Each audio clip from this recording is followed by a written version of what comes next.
Good morning sir. Sir ఏమిటి? అందరినీ లోపలికి ఎలా చేద్దాం సార్? ఎవరు? నేనే. ఫ్యాక్టరీ లాకౌట్ లో ఉంది. ఆల్రెడీ లేబర్ ప్రాబ్లమ్స్ జరుగుతున్నాయి. శాంతి భద్రతల దృష్ట్యా లేబర్ ఎవరు లోపలికి రాకూడదు. ఫ్యాక్టరీ చీఫ్ సెక్యూరిటీ ఆఫీసర్ గా మీరు మాత్రం లోపలికి వెళ్ళొచ్చు. అరే వాట్ ఈస్ దిస్? మీరనే లేబర్ గొడవల గురించి మాట్లాడడానికి ఎమ్మెల్యే గారు కబురు చేశారు. మరి వీళ్ళు లేకుండా ఎలా? సార్ ఆయన రమ్మంది మిమ్మల్ని ఒక్కరు మాత్రమే. మీరు మాత్రం వెళ్ళండి.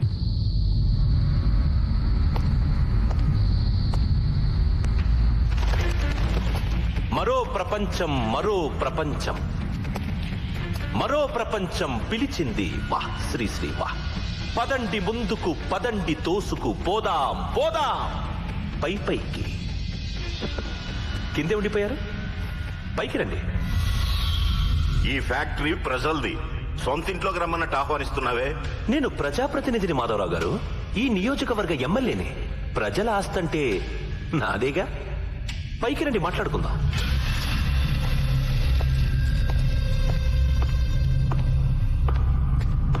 నమస్కారం మిలిటరీ మాధవరావు గారు. నమస్కారం. చిత్రంగా ఉంది కదా. మీరు మిలిటరీని వదిలేసిన మిలిటరీ మాత్రం మిమ్మల్ని వదలడం లేదు. చివరికి మీ ఇంటి పేరు అయిపోయింది కదా. మీరు మాత్రం తక్కువ పేరు సంపాదించారా ఏంటి? సగం రాష్ట్రాన్ని మింగేశారనుకుంటున్నారు జనం. పొగడకు, నాకు నచ్చదు. కబురు చేశారట. అలాగా జనాన్ని వెనకేసుకుని కేంద్ర మంత్రి గారిని కలవడానికి వెళ్తున్నారటగా, నిజమేనా? అవును, ఆయన నా స్నేహితుడు. మిలిటరీలో నాతో కలిసి పనిచేశాడు. మంచిది. మంత్రి స్నేహం పెంచుకోండి. 10 పెట్రోల్ బంకులు తెచ్చుకోండి, 4 ఫ్యాక్టరీలకు లైసెన్స్ తెచ్చుకోండి, సంపాదించుకోండి, సుఖపడండి. నేనేమన్నా వద్దనా? 30 సంవత్సరాల క్రితం ఈ ఫ్యాక్టరీ ప్రభుత్వ హయాంలో స్టార్ట్ అయింది. 2000 మంది కార్మికులకి, వాళ్ళ కుటుంబాలకి ప్రత్యక్షంగాను, 1,00,000 మంది రైతులకి, లక్షలాది మంది రైతు కూలీలకి పరోక్షంగాను అన్నం పెట్టింది ఫ్యాక్టరీ. అటువంటి ఈ ఫ్యాక్టరీని నువ్వు నీ కుతంత్రాలతో నష్టాల్లోకి నెట్టావు. రాష్ట్ర మంత్రి అయిన నీ మామ పలుకుబడిని అడ్డం పెట్టుకుని ఏకంగా ఫ్యాక్టరీని మింగేద్దామని చూస్తున్నావు. అయితే మీకేంటి? మీరు కార్మికుడు కాదు, కార్మిక నాయకుడు కాదు, రైతు కాదు, రాజకీయ నాయకుడు కాదు. మీకెందుకండి ఈ పోరాటాలు, ఆరాటాలు? గడ్డి పరకైనా మొలవని మంచు కొండల కోసం ప్రాణాలొడ్డి పోరాడావు. ఎందుకు? ఈ నేల తల్లి గుండెల మీద పరాయి మోకలు కాలు పెట్టకూడదని. అలా కాపాడుకున్న నా దేశాన్ని నీలాంటి వాళ్లు దోచుకు తింటుంటే చూస్తూ ఊరుకోను. నీ బండారం మొత్తం సాక్ష్యాధారాలతో నా దగ్గరుంది. రేపీ పాటికి అవి కేంద్ర మంత్రి చేతుల్లో ఉంటాయి. ఇందాకేమన్నావు? పోరాటం నాకెందుక? నేను మిలిటరీ నుంచి రిటైర్ అయ్యాను. పోరాటం నుంచి కాదు. పోరాటం నా రక్తంలో ఉంది. ఒక్కసారి సైనికుడైన వాడు చచ్చే వరకు సైనికుడే. నా కంఠంలో ప్రాణం ఉండగా ఈ ఫ్యాక్టరీ నీకు దక్కనివ్వను. తదాస్తు.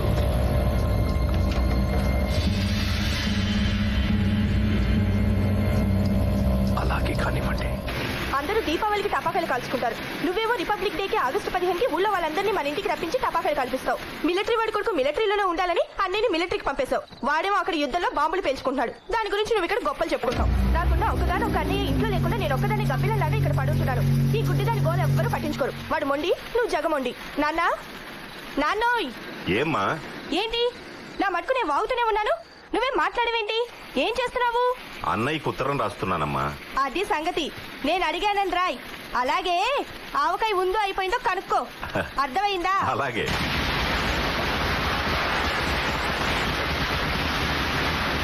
ఇది చాలా ఆపండ్రా, చెవులు పగిలిపోతున్నాయి.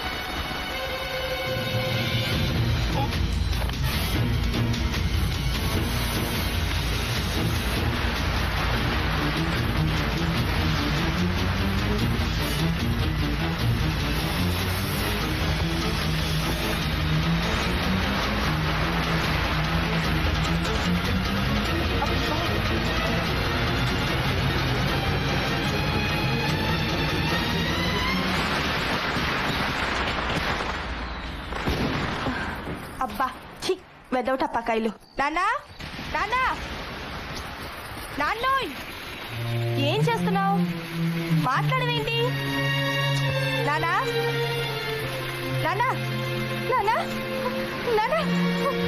ఏమైంది నీకు? ఇక్కడ ఎవరైనా ఉన్నారా? వద్దు. నానా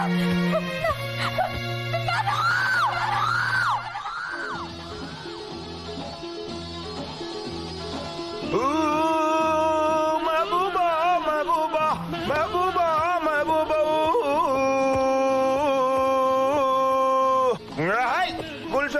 फूल खिलते हैं जब से राह में मिलते हैं मैं और तू. నువ్వు నాకు అర్థం కావరా? యా పొద్దునే ప్రెసిడెంట్ దగ్గర నుంచి మెడల్ తీసుకున్నావు, పొద్దుపోయాక మందు కొట్టి మెహబూబ్ అంటున్నావు. దాన్ దార్ దాన్ దే దీన్ దార్ దీన్ దే. ప్రెసిడెంట్ మెడల్ తీసుకుంది మనం కాదు. Attention, son of military Madhavarao, retired సుబేదార్ మేజర్. కానీ ఇక్కడ మందు కొట్టి మెహబూబా మెహబూబా మెహబూబా మెహబూబా అని పాడుతుంది మాత్రం చంటి ద హీరో. ఎప్పటికైనా సినిమా హీరోనవుతా. ఒక్కొక్క సినిమాలో కనీసం 2 లేదా 3 హీరోయిన్స్ తో డాన్సులు చేస్తా. అసలు మా ఊళ్ళో నన్ను ఎవరు పేరెడ్ పిలవరు తెలుసా? చా, ఏం పెట్టి పిలుస్తారు? హీరో అని పిలుస్తారు. మరి సినిమాలకు వెళ్లకుండా మిలిటరీలోకి ఎందుకు వచ్చారా?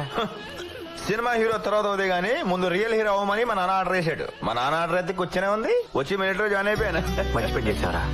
నీ ప్రాణాలు పణంగా పెట్టి మా అందరి ప్రాణాలు కాపాడావు.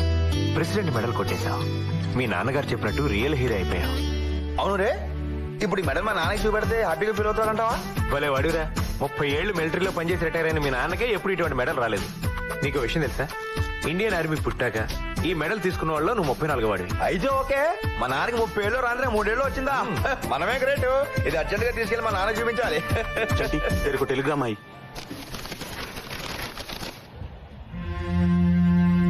ఏంట్రా, ఏమైంది?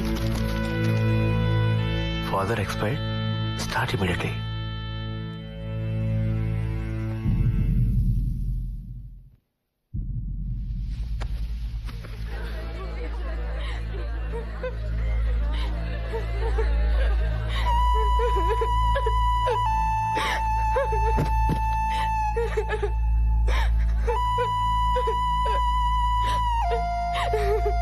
చంటి అన్యా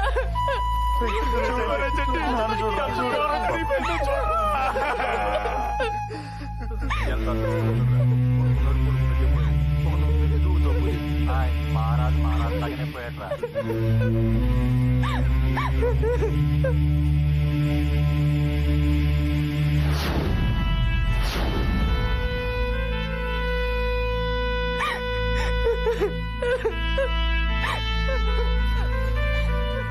అన్యా అన్యా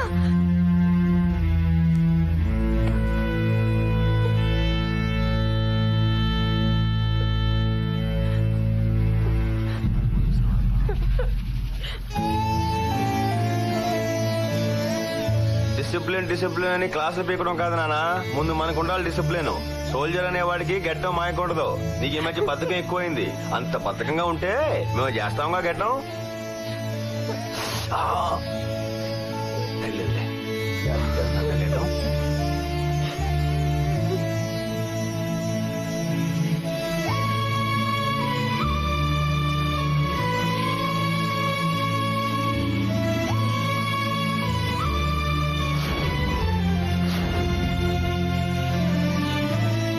సోల్జర్ నాయన చంటి, ఇప్పటికే చాలా ఆలస్యమైంది. శ్మశానానికి తీసుకెళ్తాం. అక్కడ కాదు, మా కొండ పొలం, అక్కడ చేద్దాం దహనం. నాయనా, ఈ బట్టలు కట్టుకురండి. ఎందుకు? ఈ బట్టలు కట్టుకుని కర్మకాండ చేస్తే మీ నాన్నగారి ఆత్మ శాంతిస్తుంది. మీరు ఆ జంజం తీసేయండి. అయ్యయ్యో, ఈ జంజం లేకుండా కర్మకాండలు చేయకూడదు. మీకు జంజం ఎలాగో నాకు మా నాన్నకి యూనిఫామ్ అలాగా. యూనిఫామ్ తో కర్మకాండ చేస్తేనే మా నాన్న ఆత్మ శాంతిస్తుంది. కానివ్వండి.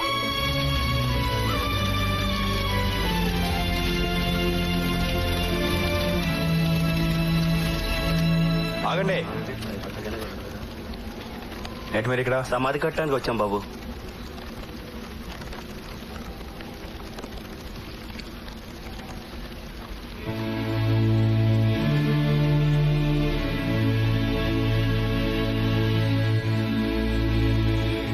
మా నాన్న సమాధి ఎవరు కట్టట్లేదు, నేనే కట్టుకుంటాను. నా చేతులతో కట్టుకుంటాను. అన్నిటికీ తొందరేనా నీకు? చిన్నప్పుడు ఆడెవడో కంప్లైంట్ చేశాడని నన్ను చెత్త కొట్టేశావు. తర్వాత తప్పు నాది కాదని తెలిసి చెల్లి దగ్గర ఏడిచావు. నేను చూస్తేలే, రే చంటి నువ్వు దేనికి పనికిరావు అనేవాడివి. ఇప్పుడు చూడు, ప్రాజెక్ట్ వచ్చాను. ఇదిగో నీకు చూపిందని మెడలు కూడా తీసుకొచ్చాను.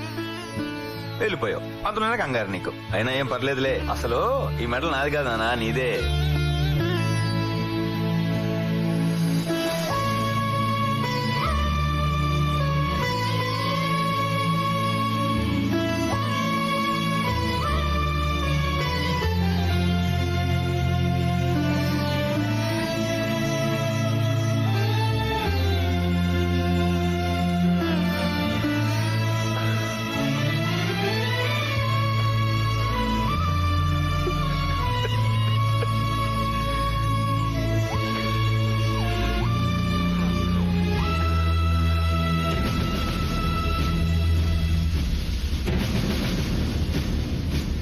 ఇక్కడ మీరు చూస్తున్న ఈ రెండు కొండల్ని పాండవుల కొండలంటారు. ఈ కొండలకి అవతల పక్క 1,00,000 ఎకరాలు చెరుకు పండుతోంది. కొండలకి యువతల పక్క కొంచెం దిగువగా ఉంది గవర్నమెంట్ షుగర్ ఫ్యాక్టరీ. అదే ఇది. అక్కడ పండే చెరుకు ఈ ఫ్యాక్టరీకి సప్లై అవుతోంది. లంక మేత గోదావరి ఈత అని ఈ కొండ కిటుపక్క 30 కిలోమీటర్లు, ఆ కొండ కటుపక్క 30 కిలోమీటర్లు, ఎటు ఈ ఫ్యాక్టరీకి దారి లేదు. ఇక్కడి నుంచి బయలుదేరి 60 కిలోమీటర్లు ప్రయాణం చేసి ఈ ఫ్యాక్టరీకి చెరుకు రావాలి. అందువల్ల ఫ్యాక్టరీకి వచ్చే లాభం గోబల్లో దిగిపోయింది. అందుకే సంవత్సరం క్రితం ఫ్యాక్టరీ మూతపడిపోయింది. ఈ ఫ్యాక్టరీని డిస్ఇన్వెస్ట్మెంట్ స్కీమ్ కింద నేను కొన్నాను. ఏంటో స్కీము? అదే పూర్వం దొంగలు ఊళ్ళు పంచుకుంటారంటారే, అలాగే ఇలాంటి ఎమ్మెల్యేలు, మీ బాబు లాంటి మినిస్టర్లు ప్రభుత్వ ఆస్తుల్ని అర్ధనాకి అనాకి పొకోడి ముక్కలు నంచుకున్నట్టు నంచుకోవడానికి పెట్టిన ముద్దు పేరే డిస్ఇన్వెస్ట్మెంట్ స్కీమ్. ఆ ఊరుకోండి మీరు. పాపం 5 కోట్లు పోసుకున్నారు. పాపం 5 కోట్లు ఇచ్చి 250 కోట్ల ఫ్యాక్టరీని లటుక్కుని మింగేశారు. ఈ 60 కిలోమీటర్ల దూరం తిరిగి వచ్చినడికి మాకు కూడా లాభం గోపం అవుద్ది. అక్కర్లేదు. ఈ పాండవుల కొండల మధ్య నుంచి ఇలా రోడ్డు వేస్తే జస్ట్ 5 కిలోమీటర్లకే చెరుకు ఫ్యాక్టరీకి చేరిపోతుంది. అదేంటండి, ఈ రోడ్డు ఏదో అప్పుడే వేసుంటే ఫ్యాక్టరీకి లాభాలు వచ్చి ఉండేగా. ఈ మాట అన్నందుకే లోగడ ఒక ఇంజనీర్ శవం గోదాట్లో తేలింది. అదేంటది? మరి ఇక్కడి నుంచి 55 కిలోమీటర్ల రోడ్డు తగ్గిపోతే కాంట్రాక్టర్కి వచ్చే లాభం తగ్గిపోదా? అందుకని కాంట్రాక్టర్ ఇంజనీరింగ్ చంపించేశారని జనం టాక్. ఎవరండి బాబు ఆ కాంట్రాక్టర్? వీళ్ళ బాబే. ఫ్యాక్టరీకి చెరుకుని సప్లై చేసే లారీల కాంట్రాక్ట్ కూడా వీళ్ళ బాబే తీసుకున్నాడు. చెరుకు గడలో రసం పీల్చేసినట్టు ఫ్యాక్టరీకి వచ్చే అన్ని రకాల లాభాలని అప్పుడు నంజేసుకున్నాడు. ఇప్పుడు ఫ్యాక్టరీనే గుంజేసుకున్నాడు. లాయరు చాలు. ఇప్పుడు ఈ ఫ్యాక్టరీకి రోడ్డు వేయడానికి ఇక్కడున్న రైతుల దగ్గర నుంచి ఈ పొలాలన్నీ నయానో భయానో చవక్క లాగేయాలి. నాకు తెలిసిపోయిందా ఏంటో అడగవే. అడగపోయినా చెప్తావుగా, చెప్పు. ఇప్పుడు ఈ పనంతా ఈ లాయరు, ఆ ఎంఆర్ఓ, ఇన్స్పెక్టర్ చేస్తారా?